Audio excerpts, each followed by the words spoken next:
Malam ini aku susah tidur, entah memikirkan bagaimana nantinya di tanah seberang atau memikirkan Kak Ardi yang enggak ada kabar. Semua itu membuat pikiranku berkecamuk. Ting! Tak berselang lama, tiba-tiba saja ponselku ada beberapa notifikasi masuk. Kulihat sekilas, ternyata pesan dari Kak Ardi. Masih butuh aku ternyata dia. Mit, gimana? Kamu bakal pindah outlet mana? Tulis pesannya. Ia memberondongku dengan banyak pertanyaan. Bali, jawabku singkat dan jelas. Malas rasanya membalas pesan darinya. Setelah aku pulang, sama sekali ia tak menanyakan keberadaanku. Ini tiba-tiba saja ada kabar, tapi banyak tanya. Kamu ini kenapa sih? Marah sama aku. Satu pesan darinya kembali masuk ke dalam ponselku. Pesan itu hanya ku baca sekilas, tentu saja tanpa ada niatan untuk membalasnya. Biarkan dia mau berbuat apa saja. Rasanya aku sudah malas sekali. Kok enggak mau balas sih? Ya udah, besok kalau berangkat hati-hati ya. Ingat, jaga hati hanya untukku. Pesannya lagi. Enak sekali ia berbicara. Aku harus menjaga hatinya, sementara dia di sana tengah sibuk dengan dunianya sendiri. Dulu, jika ada aku saja, ia teleponan dengan istrinya tanpa peduli bagaimana perasaanku. Ku letakkan begitu saja ponsel ini di atas nakas, dan pada akhirnya mata ini harus bersiap untuk terpejam, karena esok hari aku butuh tenaga ekstra untuk perjalanan jauhku menuju tanah Bali. Pagi harinya, setelah berpamitan pada ibu, aku bergegas kembali menaiki bus yang bakal membawaku ke kota Solo. Rencananya sebelum ke kantor pusat, aku bakal mampir ke outlet lamaku, guna mengambil barang yang sengaja aku titipkan di sana. Di sepanjang jalan, pikiran ini mulai menerawang kemana-mana. Aku tak mengira sedikit pun jika harus melalui perjalanan panjang seperti ini. Dulu kukira di outlet baru itu aku akan bekerja sampai kontrakku kerja habis. Tapi ternyata kenyataannya berbeda. Mas, berangkat jam berapa nanti? Tanyaku pada Mas Joko. Biasanya ia yang bakal mengantar terapis saat pemberangkatan kerja. Agak siang ya, Mit. Kamu bisa istirahat dulu di sini. Atau kalau kamu mau, bisa kok main ke training center. Di sana banyak juga anak-anak yang sedang belajar. Jawab Mas Joko. Iya Mas, ntar deh, aku mampir ke sana. Tak rehat bentar, ucapku kemudian. Aku bergegas menuju halaman kantor pusat. Di sana masih ditumbuhi pohon mangga yang cukup rindang. Aku memilih duduk di bawah pohon itu. Ya, di sana disediakan juga meja dan kursi buat bersantai. Setelah cukup lama aku duduk di sana, rasa bosan kembali melanda. Aku berpindah main ke training center. Lumayan juga untuk menghilangkan suntuk. Hampir 3 jam aku menunggu. Akhirnya Mas Joko mengantarkan aku juga menuju terminal. Untung saja semua tiket dan akomodasi keberangkatan ini ditanggung oleh pusat. Jadi aku tak perlu pusing lagi memikirkan akan hal itu. Mas, aku berangkat dulu ya, ucapku saat bus yang kutumpangi bakal berangkat. Iya, kamu hati-hati Mit. Jangan sampai kejadian kemarin terulang lagi. Jaga diri baik-baik, pesannya padaku. Aku hanya mengangguk seraya tersenyum, lalu bergegas naik ke atas bus. Aku sengaja duduk di bagian depan agar tidak mabuk kendaraan. Beruntungnya penumpang cukup sepi, jadi bebas duduk di mana saja. Setelah perjalanan cukup lama, hampir sehari semalam, aku akhirnya sampai juga di terminal Denpasar. Aku bergegas menghubungi SPV di sana agar menjemputku. Ini pengalaman pertamaku sampai di Pulau Bali. Ternyata di sini indah banget tempatnya. Suasana juga cukup ramai di sepanjang jalan. Terdengar jelas alunan musik khas Bali. Mbak Mita ya? Sapa Dewa. Dia SPV di outlet Bali ini.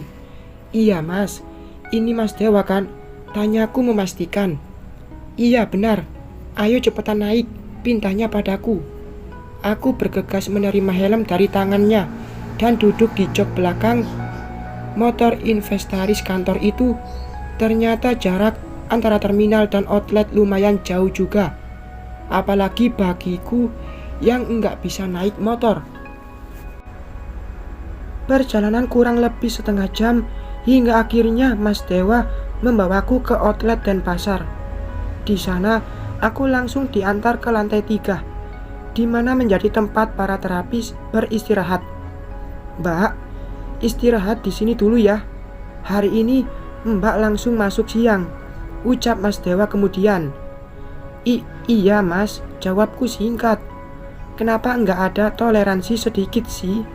Aku kan baru aja selesai perjalanan jauh. Masa iya langsung disuruh masuk kerja? Setelah aku berkenalan dan beramah-tamah dengan semua terapis di sini, aku sedikit mulai lega. Paling tidak di sini tidak ada pertemanan toksik seperti di outlet lama.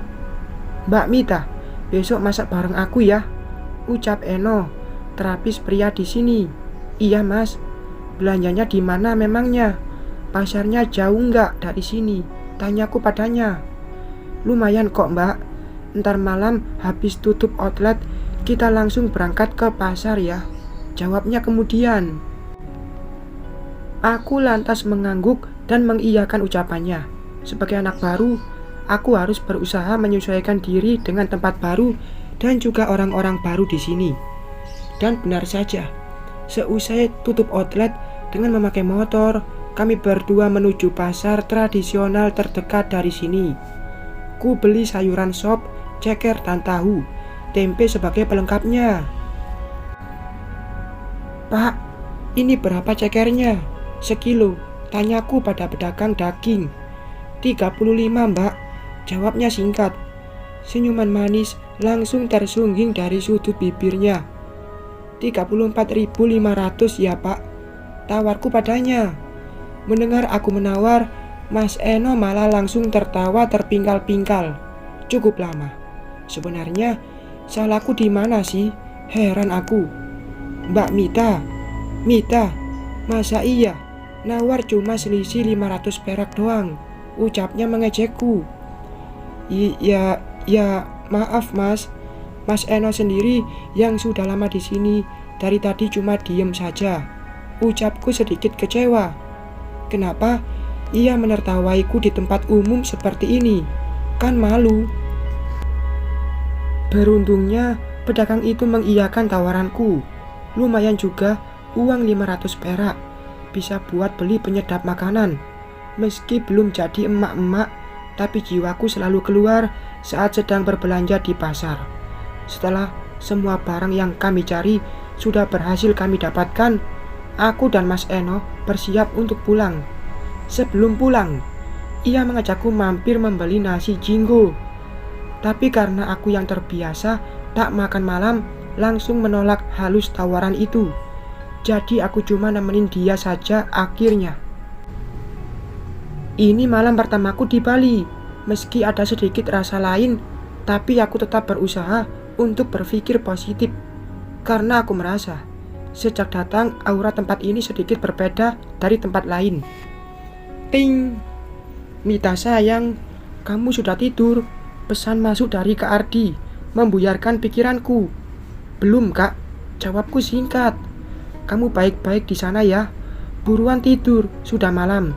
Besok juga harus kerjakan, pesannya lagi.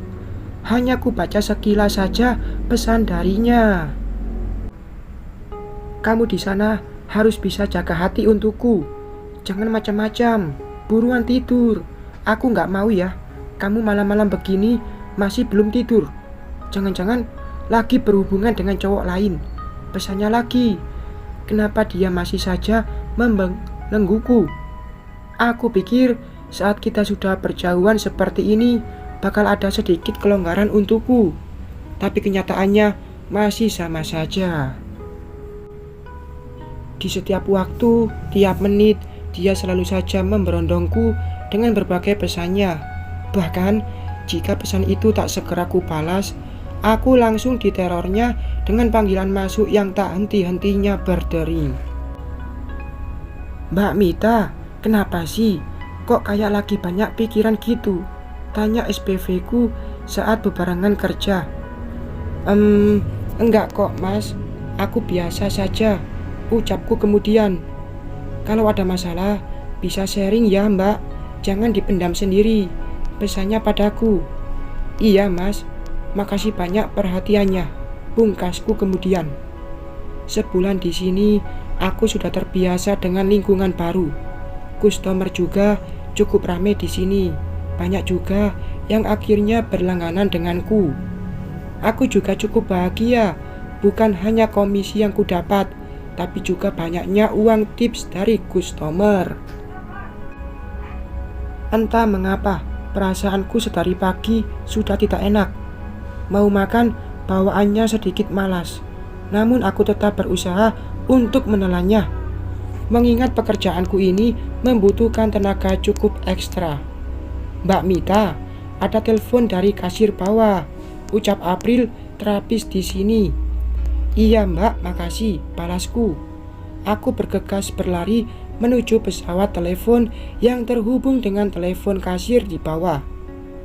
Deg-degan menyelimuti hatiku. Ada apa ini? Nggak biasanya kasir mencariku. "Halo Mbak Pira," sapaku saat panggilan mulai tersambung. "Iya Mbak Mita." "Mbak, kemarin kamu ngerjain customer atas nama Ibu Betri ya, yang berkacamata. Orangnya masih muda?" tanya Pira bertubi-tubi. "Iya mbak, tapi kayaknya sudah lusa aku ngerjain beliau." "Apa ada masalah mbak?" tanyaku khawatir. "Iya mbak, beliau komplain setelah mbak mesake punggungnya membekas dan membiru mbak. Dan ini beliau komplainnya langsung ke kantor pusat loh mbak," tutur Mbak Pira. Sontak aku yang mendengarnya menjadi ketakutan. Apalagi ini berhubungan dengan kantor pusat lagi. "Maaf mbak, aku nggak tahu. Lagian aku ngerjainnya juga sesuai SOP kok," ucapku berkata yang sebenarnya. "Gimana dong mbak? Ini langsung ke pusat loh ngomongnya," ucapnya seolah menyalahkan aku. "Iya, aku tahu mbak.